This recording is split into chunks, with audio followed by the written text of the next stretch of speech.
Hey, I don't even know if we want to do a show today, but right before we're about to go, I was taking a shower and I saw DJ Cobra go live, and Charlie Kirk has been shot at in Utah at Mhm. University, Utah Valley University. We are not a political show. We touch on politics. Hello, everyone. I appreciate those that are Yeah. watching, but this is really look, not a political show. We touch on politics as it affects the movies and topics that we discuss. We're also a show that's not um, maybe on one side of the aisle or the other necessarily. All are welcome. We discuss ideas, and that was something I always admired about Charlie Kirk. He's discusses ideas. He is a figure who talk about Charlie Kirk, if you would, Alan, about who he is and whatnot. Charlie Kirk. Yeah. I mean, I like he provokes discussion. mhm. Okay. And I like, if you know anything about me or this show, love to talk to people who disagree with me, love to have productive discussions. Sometimes I change my mind. Sometimes, and mostly, I usually solidify my own position. That's why I love to talk to Alan on streams. We don't always agree. I respect Alan, and we're talking movies. Okay, it's personal taste. All right, but I think Charlie Kirk has had very productive discussions with young people, and that's a good thing. Um, it has to be mentioned because it's everywhere, and I, we were either going to cancel the show, talk about it, not talk about it. I will leave it Talk up to about other you. things. I think Talk that's about other things. We had a whole show planned.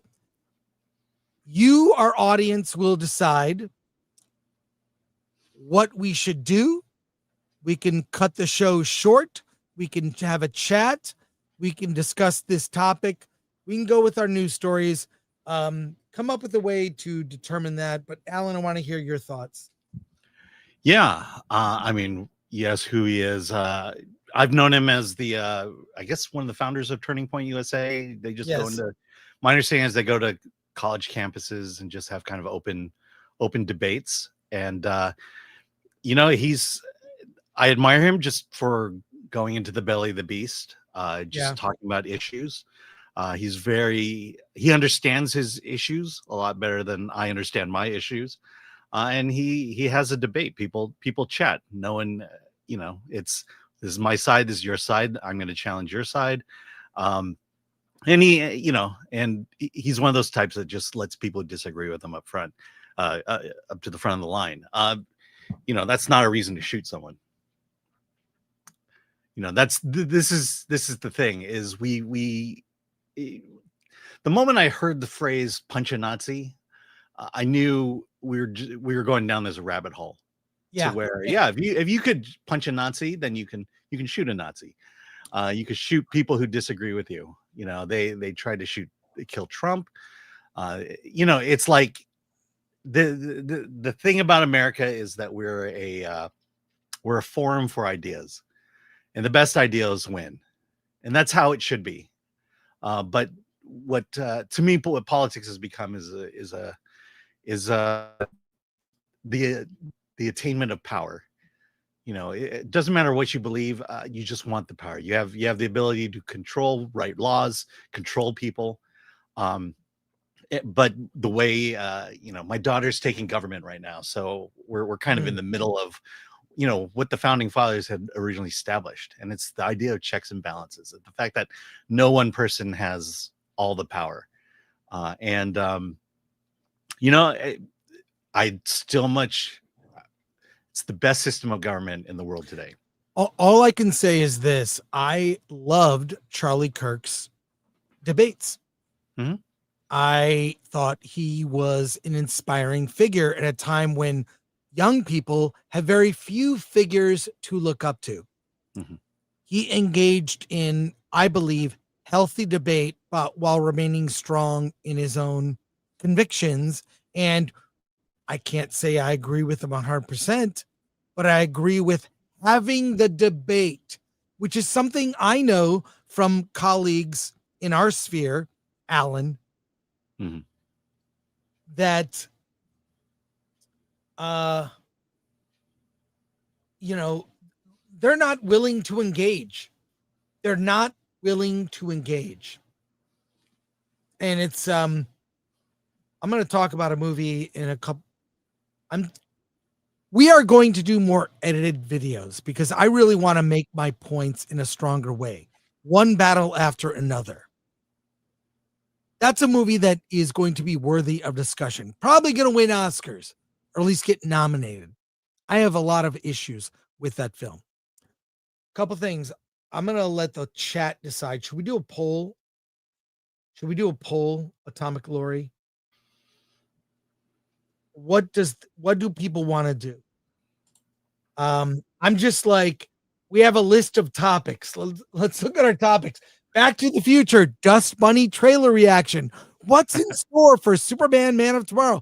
Joker is confirmed to exist in James Gunn's DC universe. The end of Disney's girl boss era. Glen Powell says Chris Pratt in Guardians of the Galaxy changed Hollywood leading men. And a couple other, that's a lot of news stories. Mhm. We can do all those and do a longer Friday show. Yeah. And I mean, my feeling is, yeah, I mean, let's see. Because my feeling is I think people want to talk about something else. You know, if you want to talk about this in extended format, yeah. I mean, Jeremy, I believe Jeremy is still online. D-Day Cobra. oh, he's gonna be online for 12 hours. He's got Yeah. Ryan and Gary from Neurotic. Yeah. We got a lot of great news stories that'll be fun to talk about, but Yeah. this is put up comments, Lori, like you do on Versus. Yeah. Put up comments. Just I want our audience. We will get to soups, I promise. Yeah. But I mean, here's the thing: if someone had shot AOC or shot, you know, the governor and all that stuff, it'd still be just as wrong. I'd still be just as against it. No, That's not how you solve issues. Any political violence is wrong. Yeah, any violence is wrong. If the only way to take out your enemy is violence, you've lost the argument. And you've only created people on the opposite side of that argument. Yeah. What may end up happening is there'll be 100, 1,000 Charlie Kirks, other people that are emboldened to say, no, you're not going to silence people with a bullet. It's about the ideas. We can't not talk about this. People are saying movies, do the regular show. Okay. But we have to acknowledge this. It'll be a shorter show today, no matter what. But this is the fact that we live in a time where now this is I'm not saying it's accepted, but you see people celebrating on social media. Yeah. Same as when Trump was shot. It's never okay. Yeah. I mean, stories like this used to happen once in a blue moon, and now we're at twice in just over a year. Yeah. Well, I don't know. I'm just kind of beside myself because I really like Charlie's videos, and I mean, and I felt he was a force for good. Mm-hmm. If anything, he was eloquent. He spoke. You know, it's like, wow, I wish I could say that way, the way he said. Right. And I felt he respected people's arguments on the other side. He didn't he didn't do what I see people on the opposite side of the aisle do. He didn't vilify the people he debated with. Mm-hmm. He said, respectfully disagree. And that is something that if you watch the mainstream media, is something they almost never do. Mm-hmm. And it's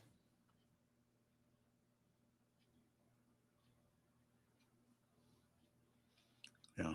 And look, the work he did was so it made such an impact that South Park got to him. it's yeah. Well, South Park. Some people are saying South Park is responsible. I don't think so. Nah. Look, if you watch South Park, they go after both sides. I mean, Yes, legitimately they go do. after both sides. I think, I'll say, I think they're going after those in power right now, and that's, Trump and gang. But there's certainly been some great episodes of South Park that, that you wouldn't say were, that hit back at the left. Let's go to our soups. Pray for Charlie Kirk. Absolutely. I hope in the same way that Trump returned to Butler, Pennsylvania, and gave a speech as I was saying and continued that speech. Let's hope Charlie will do that someday soon. I think it's going to be a long road to recovery. Mm-hmm. Well, step one, he needs to pull through here. Yeah. So whatever it is, good vibes, good thoughts, prayers, whatever you do. However, I mean, I do think also this will be as significant as he is head of a movement. This could be as significant as MLK or RFK in the 60s when political violence, I think that caused change. Mm-hmm. Anyways, let's go to our supers here. We're going to start in a row from the top.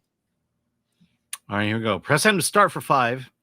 Hearing about Charlie Kirk being shot today at Utah Valley University is chilling. It makes me uneasy about the risk public figures face.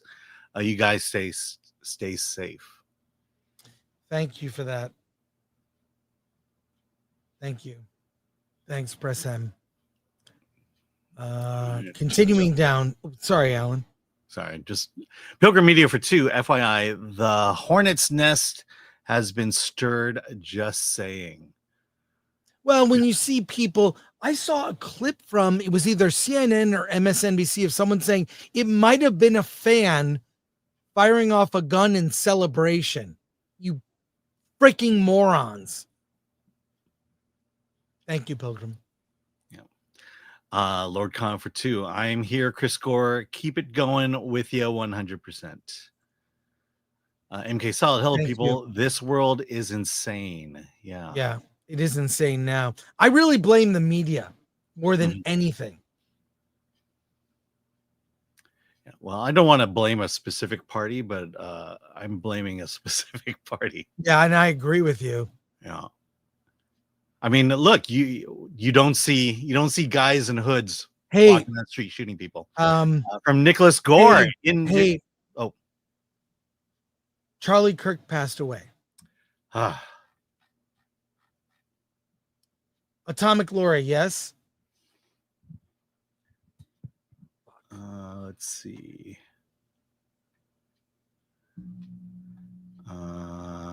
This is enough.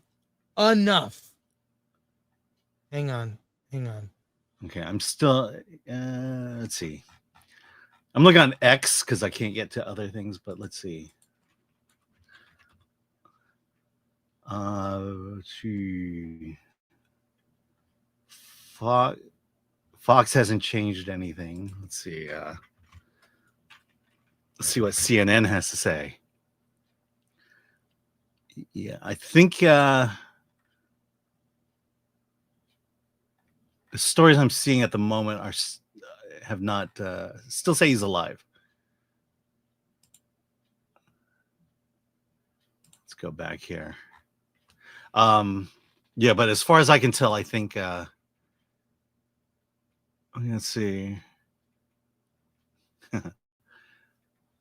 Sorry, I gotta sit these.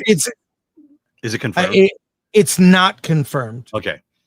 Sorry, I'm trying to wade through all these gun control posts. Yeah, we got a couple more here, and let's we'll distract with a few news stories, but from Nicholas Gore, InGen in my Fargety on with this show. Faggotry. All right, and then James Rashidi, aka James, said, "Hey James, Kristen Allen, thank you for your insights, critical thinking, and intelligent discussion. God bless America, Film Threat, and the chat." Well, thank you, James. Always appreciate your notes. Appreciate your gift packages too. Love that. I don't even know if I can do that. Okay. All right. Well, I mean, if you don't think you can do it, so. Well, let's do a few, and I really leave it up to the chat. It's up to the chat always. Let's do this. Alan. Yes. Have you heard of the movie Dust Bunny? Is that the Alec Baldwin movie where he? Never mind. No, I haven't heard that. No, I haven't heard. Well, I know, I've seen a poster for this film. I have no idea what this movie's about. Not at all. But we're going to take a look at the trailer. I got to cue this up. What are your impressions based on this weird? I've all I know is the title. And from the title, I have no clue what this is about. Is this from TIFF?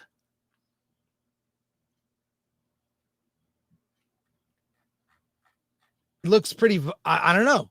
I haven't seen it. I only saw the poster. It looks kind of weird. I'm going to share it. We're all going to watch it together and distract ourselves with entertainment. Here we go. Here it is. Under 2 minutes.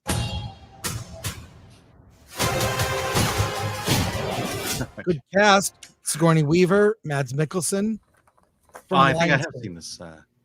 Nope. Okay. What did you see? A monster. Under my bed. What do your parents think about monsters? Do they believe in them? Did you know?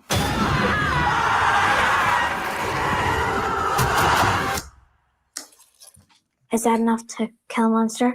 What makes you think I kill monsters? You seem like you killed all it thinks. Ryan Fuller. You believe in monsters? You're a monster. She believe in you.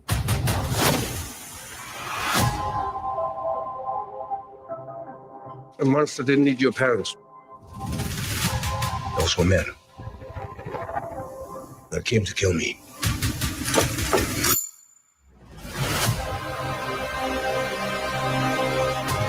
Why would a monster eat your family? You seen something you shouldn't have seen?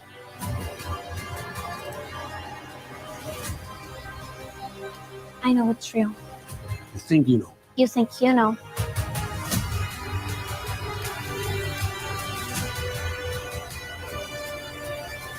Her being here won't stop them. They will go right through her. David Desmalcha. You seem triggered. You got the girl? I got the gun.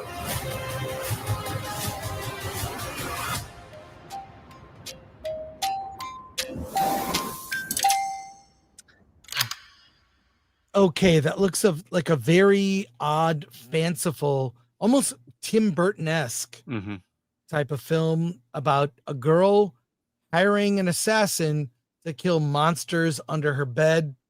Looks like something Tim Burton would have made early in his career. What do you think, Alan?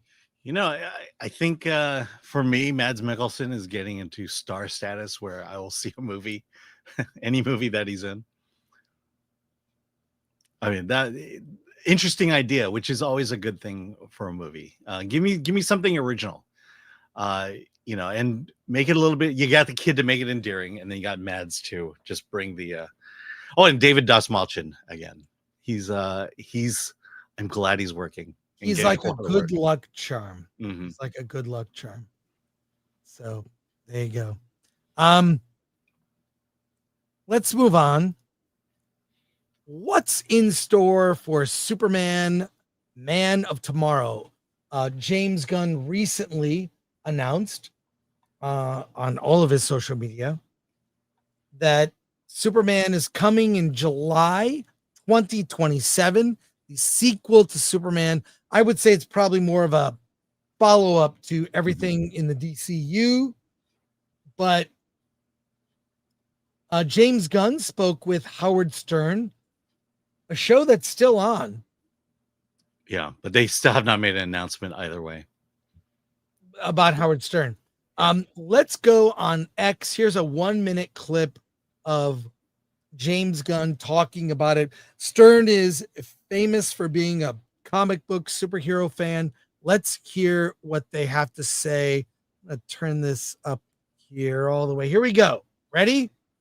Who's going to be the next villain in the next Superman movie? We released the fact that we're coming out with Man of Tomorrow. It's going to be out in 2 years in theaters in July 9th, 2027, which is relatively a short time between sequels because we knew immediately where we were going. And it is a story about Lex Luthor and Superman having to work together to a certain degree against a much, much bigger threat. And it's more complicated than that.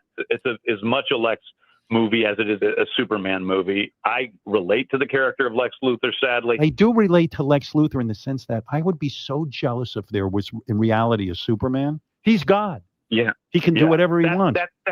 That's the center of Lex for me. 3 years ago, before Superman came along, he was considered the greatest guy in the world, even with other metahumans and superheroes in the world. And then in one fell swoop, this guy comes in wearing a silly costume with dimples and a charming smile and a great chin, and he's forgotten. You are so fucking right. Lex does represent all of us. Imagine some dickwad is getting everywhere. He's getting all the girls. He can fly. And I'd be like, why the fuck does he have that and I don't? I couldn't be happy for him. Well, all right. So who knew Don Imus was Superman? Right from James Gunn. It's going to be a team-up movie. And you could tell that from the graphics that were used to promote Superman, Man of Tomorrow. So it's a team-up film between Lex and Superman. I mean, and I will predict there'll be about 20 other characters in this movie. We're going to see it. So I'm hopeful. Come on. It's it's an interesting night. I'll say that James Gunn is not taking Superman down the path I thought he would. Well, he still isn't. And I'm okay with that. I'll say this, up until Superman opened and Peacemaker came out, I really was a defender of James Gunn. After Peacemaker, I have my doubts, but we shall see. I'll say, I'll say that I feel like I already know what it is. It's going to be Lex in a suit that, suit that Superman fought in Gunn's Superman. And I'll say that there are gun bros. I see them in our comments now for our videos. There are people that are really mad we're not 100% on board. So I didn't realize there was. Yeah. But there are people that will defend him. Look, I like what Zack Snyder was going for. I like his more serious take. Didn't love everything, but I kind of prefer that to jokey kind of Marvel, which is what I feel Gunn's doing. Yeah, I watched the podcast, the Peacemaker podcast with James Gunn. And it's interesting. So this is the second episode of the podcast about the second episode of season 2. And what his wife said was Peacemaker is the most James Gunn thing James Gunn has ever made. That's right. That's what she says. The other thing is he is, I think he's fed up with the whole canon discussion, like what's canon, what's not, because all he talks about during the podcast are little things, and he says, "Well, that's canon. That's not canon. That's canon." I think he's pretty much doing it as a joke. But yeah, it's just the weirdest thing. It's like I want to be 100% behind James Gunn. I am pro James Gunn at the moment, but I can totally see what people are saying, and he's like walking this tightrope, and all he has to do is make one misstep, and it's over. It's all Right. over. Right. Hey, we'll get to your comments after we do a few more stories. Speaking of Gunn, guess what? What? The Joker is confirmed to exist in the James Gunn's DC universe. Is today the Joker's birthday? Am I wrong about that? Chat, correct me. I love let me chat. check. But here's a story from Screen Rant. I believe you have notes, Alan. Yes. Joker teased in James Gunn's R-rated Batman movie set photos, teased the Joker's origin in Gunn's DCU. What? By Philippe Rangel from Screen Rant. Alan, give it to me. Okay.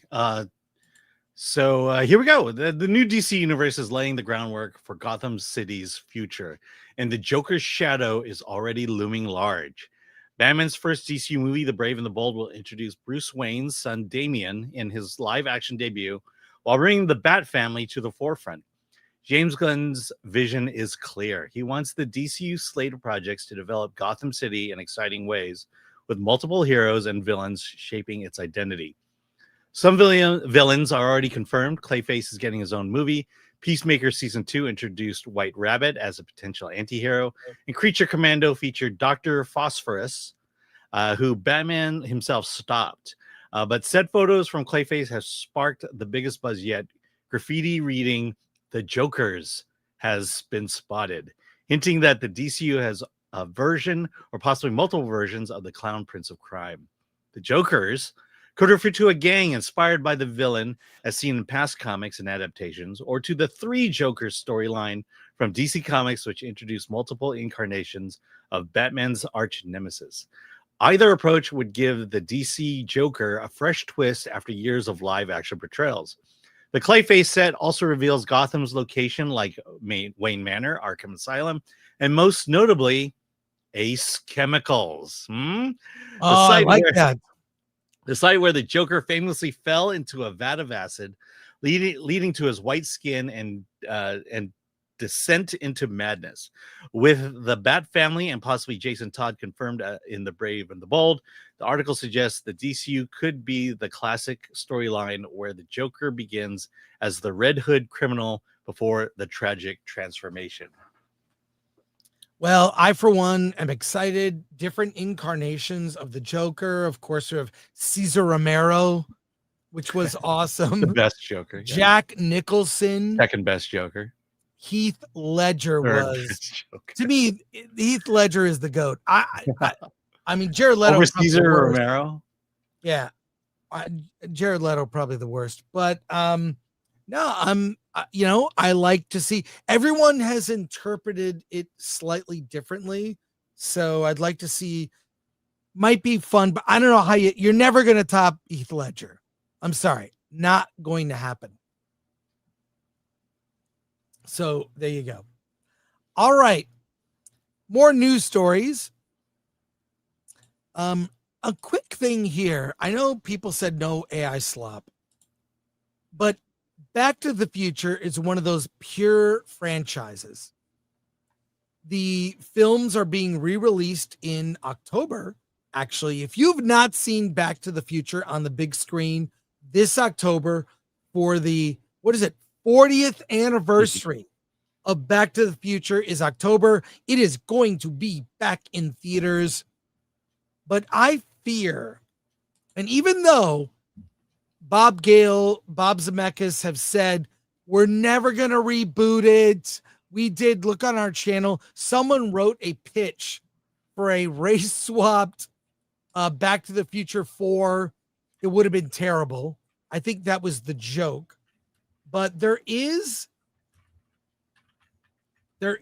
a video here that that kind of will give you, I think, what will end up being after Gale and Zemeckis maybe are no longer have control. This is where Back to the Future may end up. I'm going to share a screen here. I may have to restart this video. I don't know how to do that on Instagram, but give me a moment and check this out. Okay.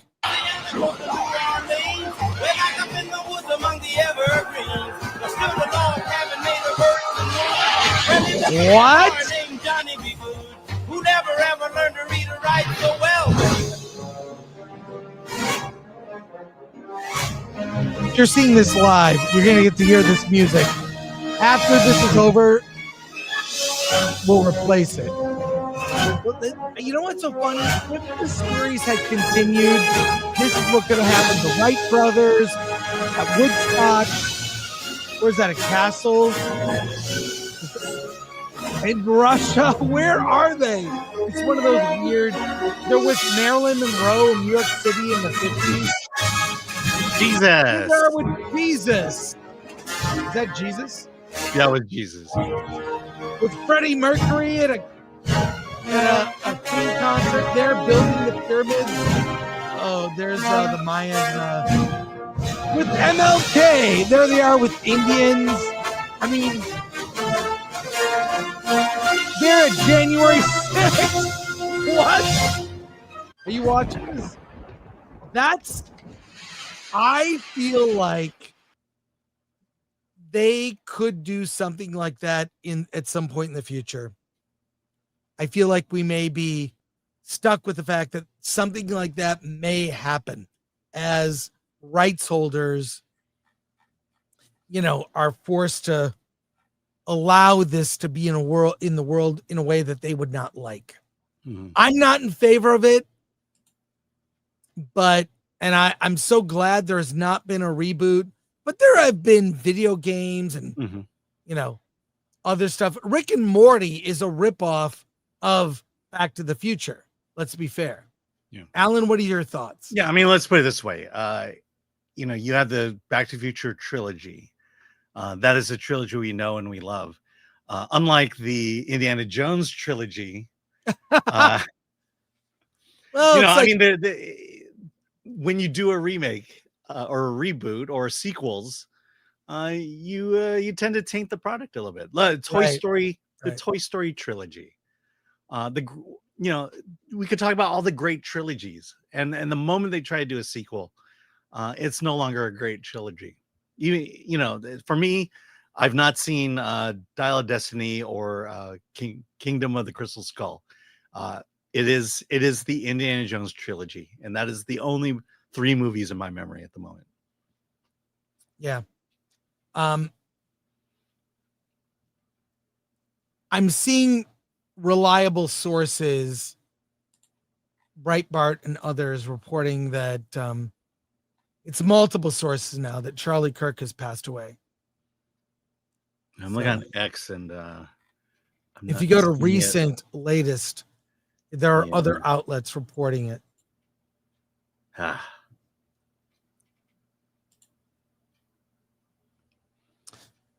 Some are still saying unconfirmed. Yeah, that's what I'm still seeing. Okay. Let's distract ourselves with entertainment news. Yay! Here's some good news. The end of Disney's girl boss celeb era. No. Yes. No. Alan, I have the story. It must be true. From our friends at That Park Place. Alan, I know you have the notes. Yes. I've got the story, of course, accentuated by, you've got a little Rachel Zegler here. Here you go. Alan, right. Give it to me. I really want this. All right. When you look at the rise and fall of Rachel Zegler, you can't help but feel like you've watched a Hollywood shooting star burn down in real time. She came in blazes with West Side Story, The Hunger Games, The Ballad of Songbirds and Snakes, Both big projects, both major box office flops, but her talent is undeniable. Steven Spielberg himself discovered her. For a while, it felt like she was the next big thing. Then came Snow White, and with it, the headlines. Rachel was loud and proud and making the role her own, saying she wouldn't bleach her skin, calling the original dated, and declaring she wouldn't need a prince to save her. When the Disney remake finally dropped in March of 2025, it bombed hard. We're talking 205 million to 206 worldwide against a jaw-dropping $4 to $100 million budget, a historic flop. And suddenly Rachel was no longer Hollywood's golden girl. Her only confirmed future project, a quiet indie drama, She Gets It From Me with Marissa Tomei. No more Disney, no more musicals, no more headlines, except the bad kind. And Rachel's not alone. Amanda Stenberg, the diss track queen of Star Wars, has followed a similar trajectory. I remember when she was everywhere. The Hunger Games, The Hate You Get, Bodies, Bodies, Bodies. Now, a minor cameo in the next Spider-Verse movie and a role in Children of Blood and Bone. But that's not out until 2027. For someone with her talent and her early acclaim, the silence is deafening. It's not hard to connect the dots. Both Ziegler and Steinberg were bold, outspoken, and unafraid to call out Hollywood and its audiences, and yet it feels like the same outspokenness has cost them. As the article puts it, Hollywood still responds to optics and controversy more than pure talent. Studios seem to be playing it safe, keeping their distance from anyone who might stir the pot. For Rachel, Star Wars, Snow White wasn't a box office disaster. It was the end of her Disney-era career. For Mandela, the lack of big projects screams hesitation, as those studios are waiting for the dust to settle before betting on her again.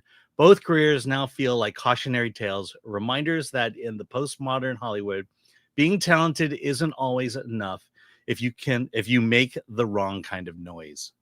Well, Rachel Zegler, I think she will continue to work. She will not be in a major Hollywood tentpole in any movie budgeted over 50 million. Mm-hmm. You'll see her. She's gone away now to Broadway. Her praises are being sung there. That's where she belongs. She does not have the professionalism to go about doing a job, playing a Disney princess.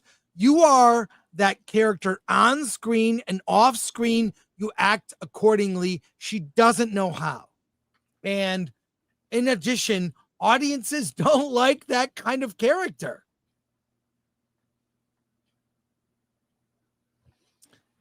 Alan, I don't know. I think it's over. Yeah, I think there's something about needing to appeal to a broad audience to make your movie successful, to not pander to one side and demonize the other. You just want people to make a movie, keep their opinions to themselves, and you can vote for whoever you want, but you've got to understand that if you're going to make it in this business, the studios want to make money. Right. You've got to appeal to both sides. Well, there you go. All right, let's go to some of your comments, and we will, because there's a lot of comments have actually piled up. We have a few more news stories. Okay, here we go. And I have to, I apologize for my being distracted. I apologize. All right, Andrew Cram, member for 19 months. Thanks for the honest opinion and the reviews of current entertainment. And thank you, Andrew, for being such a huge supporter of the channel. We appreciate you. All right, let's see. Snozhead. He is alive, but in critical condition. Keep praying. That came 20 minutes ago, so maybe things have changed. I'm still not saying anything affirmative yet. Lord comment for 2. It's gonna be Brainiac, or better yet, Doomsday Chris Gore. Brainiac or Doomsday. Could be. Or Mr. Mixelplick. Huh? Yeah. ADL is 24, and people complain that Superman versus Batman happened too quickly in the DCEU. We are getting Superman and Lex friends forever already in the DCU. Seriously. I don't see how you do a Lex Superman team up. He shot a guy in the head who was an innocent citizen. There is no coming back from that. There is no redemption when you go down the dark path of murder. Well, so also, if Superman teams up with Lex, I call bullshit. Yeah, but the problem is you're basing this off of something, a line in an interview. I don't know that you can necessarily say that this is the buddy team up movie. You know, yes, they're gonna have to work together, but it's not like stories in the past haven't put Magneto and Professor X together to fight a common cause. Right. So you don't know what the story is until you know what the story is. Lord Khan for 2. Don't make Supergirl and get Hal Jordan for season 2. Well, I'll say this: Superman 2. Sorry, Supergirl's already done. It's shot. They even have a cut. They will be doing screenings in December, and I know someone that will probably be there. All right. Shax. Superman doesn't have a birthday because he's a fictional character, for crying out loud. You mean Joker? Joker, sorry. And his first appearance in Batman 1, April 25th, 1940. Several ways fictional characters have birthdays. The birth of their creation in the world, like the first issue, or the issue of Detective Comics, which was number 27, where Batman first appeared in Detective Comics, or Amazing Fantasy 15. And there's also then the fictional birthday in the fiction of the world. There's the first appearance. There could be many things you interpret as a birthday, but thank you. Let's a few more comments here. Okay. The Dark Knight Returns. I thought they, Zemeckis Scale, put something in their wills, in their wishes, in the event they pass, that the Back to the Future cannot be remade or put in any sequels. I hope they did. Lord Khan for 2. There should have never been a girl boss era, in my opinion. Yes, I agree that it is not done. It's not been good for society. Okay. And then Sons and Shadows get to 5 Film That memberships. Thank you, Sons and Shadows. Hey, switching gears. Glen Powell, who I really like Glen Powell as an actor. And Chris Pratt, I was a big fan of Parks and Rec. Love that show. It's Office-like, really fun, great cast. And that's where, of course, Chris Pratt came from. And Glen Powell says Chris Pratt in Guardians of the Galaxy changed Hollywood leading men. Let's see what he has to say. Yeah. I know you have notes. This is from GQ, a recent interview with Glen Powell. He's looking, what is he? Looking buff there? Is that real? Is that real? I don't know. Alan, you've got the story. Give it to me. And I mean, if that's not Hollywood's leading man, I don't know what is. Yeah. In the early days of his career, Glen Powell often felt like Hollywood was a game he wasn't even allowed to play. The industry had a clear type back then: moody, brooding leading men with tortured souls. As Powell himself once put it, Robert Pattinson was probably the prototype. It was the Twilight era, and a former Texas high school football player who still looked the part didn't exactly fit the mold. Even when Friday Night Lights came to shoot in his hometown of Austin, Powell couldn't get hired. Casting directors, if they called at all, wanted him for jock or the fraternity guy or the very vanilla next door neighbor vibes. He was stuck in the background, never giving the chance to do more. But then Hollywood shifted. I remember when Chris Pratt broke out in Guardians of the Galaxy.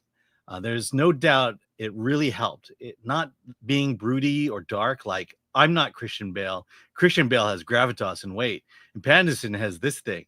And when Pratt kind of appeared on the scene, that's when I felt most at home. Suddenly, the industry wanted leading men who could be funny, light, a little self-deprecating. That's when Powell's career began to accelerate. Roles in Richard Linklater's Everybody Wants Some, Hidden Figures as John Glenn, and Netflix's rom-com Set It Up allowed him to be more edge and charm to parts that might once have been one-dimensional. He was also getting older, which mattered. The guy that I admired, they usually didn't break out until they were later in the game, Powell said. As Michael Waldron, who created Chad Powers with him, observed, maybe people were sick of just feeling like their heroes were boys. Glenn feels like a man. When the pendulum finally swung his way, Powell was ready, and he had the range and timing to seize the moment. Well, I mean, look at this weird photo from GQ, and there's even a one here where his legs. What is up with that? Oh my gosh. By the way, that's fake, obviously, but it Yeah. looks like something you wear. It's kind of a joke. But I like Glen Powell a lot. I'm looking forward to Running Man. I thought he was good in Twister. Mm-hmm. I like him. I like the guy. Like to see him do more. But yeah, I think, you know, he's able to do humor and drama. Mm-hmm. So, and Chris Pratt proved that. I mean, Chris Pratt, he was kind of the thing. I remember when he got cast in Guardians, he just looked very doughy. Yeah. That was part of his character. Like he was sort of it was doughy... the fat guy from Parks and Rec is playing Star-Lord. right. But he went on that Marvel diet and bulked up and, you know, looked great. So, and every Marvel, if you're a male character in the Marvel universe, you're doing a scene shirtless. Every single actor has done it. Paul Rudd, Benedict Cumberbatch, everyone, RDJ, Chris Evans, they've all done shirtless. So you're going to do it. And Chris Pratt as well. So there you go. Yeah. Well, between Glen Powell and Sydney Sweeney, white people are making a comeback. Congratulations, folks. As they should. Hey, more news here. The making of Star Wars is getting the graphic novel treatment. What? This is crazy. Alan, I know you have the story in front of you. This is from the Hollywood Reporter. George Lucas and the making of Star Wars get the graphic novel treatment with Lucas Wars. A first look. Alan, tell me about it. Well, George Lucas's journey from an aimless youth to the creator of Star Wars is being reimagined in a bold new way. On September 16th, Macmillan's 23rd Street Books will release Lucas Wars, a graphic novel adaptation of Lucas's life and the making of his 1977 sci-fi epic, offering what authors Laurent Hauptmann calls a biographic approach to the story. First published in France in 2023, the 208-page work follows Lucas through a near-fatal car crash that changed his life, his film school ambitions, his friendships with Francis Ford Coppola, his marriage to Marsha Lucas, and his endless battles with 20th Century Fox to get Star Wars made. As Hauptmann explains, the goal was to stick to the facts while crafting a gripping novel. Every time a reader asks themselves, did this really happen? The answer is yes. Hauptmann avoided the common trap of Hollywood biopics that sacrifice accuracy for drama. I truly believe there's a way to respect reality while still crafting a script that's gripping and intense, he added. He took bare minimum of liberties while staging the story to spotlight key moments that without changing chronology or inventing conflict. Illustrator Renaud Roche faced his own challenges, from turning long board conversations into visually dramatic scenes to capturing the likenesses of real people without losing expressiveness. Either you get faces that look very accurate but feel stiff, or you get faces that look very expressive but veer into cartoon territory. Hauptmann noted Roche, he said, managed to do both. He admitted Carrie Fisher was the hardest to capture. She has a look that changes a lot depending on the angle, the lighting. I had tons of photo references, and sometimes I felt like I wasn't even looking at the same person. With its English translation by Jeremy Malou, Lucas Wars promises to deliver the story of Star Wars creation with all drama intact, but none of it manufactured. Well, I like this idea. I like the idea of a graphic novel capturing the making of Star Wars. I know way too many stories about the making of Star Wars. Probably the best book is The Secret History of Star Wars. I recommend the audio book. It is 40 hours, but the guy who reads it does everyone's voice. He does a perfect George Lucas, Harrison Ford, Mark Hamill, even Gary Kurtz, and among others. It's a great audiobook. And I, for one, will check this out. I like this concept. I mean, look, what may end up happening is we may not really get a good Star Wars movie, but at some point we may get a good movie about Star Wars and the making of it, as opposed to actually getting a good Star Wars film. This looks fun. I'll check. Look at this. They're dramatizing all these moments. I like it. There it is. Something we didn't get in the Star Wars sequels. Look at this. Han, Luke, and Leia. There it is. Carrie Fisher, Harrison Ford, and Mark Hamill. I like the idea behind this. I'll pick this up when it comes out. Okay. Well, Let's go to your comment. Yeah. Oh, there's no comment. Yeah, there's the president has confirmed Charlie Kirk has passed. Yeah, I saw that. Yeah. We've only got a few more news stories left. We're doing a shorter show today. We're going to move all of that to Friday. We're going to wrap up the show, and just want to say thank you for tuning in. We appreciate it. So I think things in America are about to change, but I'll say this. The mainstream media is complicit in this. Mhm. They have built the environment, the constant, as you said, Alan, punch a Nazi. Remember what happened? What did they do to that kid in the mainstream media who was smiling, wearing a red hat in DC, just smiling at an Indian who was kind of in his face, but whatever. Right. All he did was smile. Yeah. Did not engage. Well, how did they talk about that kid? There's a documentary about it, by the way. Nick Sandman, look up that documentary. Yeah, the Boys in Red Hats. The Boys in Red Hats. I've seen it. Great doc. The mainstream media is complicit. You do not despise them enough. They have no credibility, clearly, which explains the dying legacy media. What's Jimmy Kimmel going to have to say? I know he's mentioned Charlie Kirk on his show.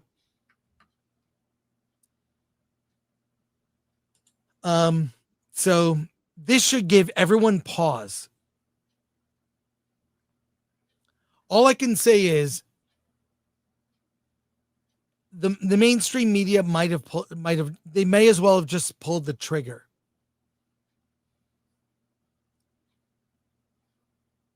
So I'm going to leave it at that. I'm really distracted, folks. So thank you for tuning in. We tried to do our best to entertain you for the last hour. We will be back Friday. We'll make up everything to you. I appreciate it. And God bless America. Pray for Charlie's family. He leaves, he has kids, a wife. He was ultimately good for this country. He began discussions and debates. Maybe he was a little too successful. But this should give everyone pause. In the same way that MLK's assassination and RFK affected the late 60s, this may have an effect. I don't know. if it will be a good one. We'll see.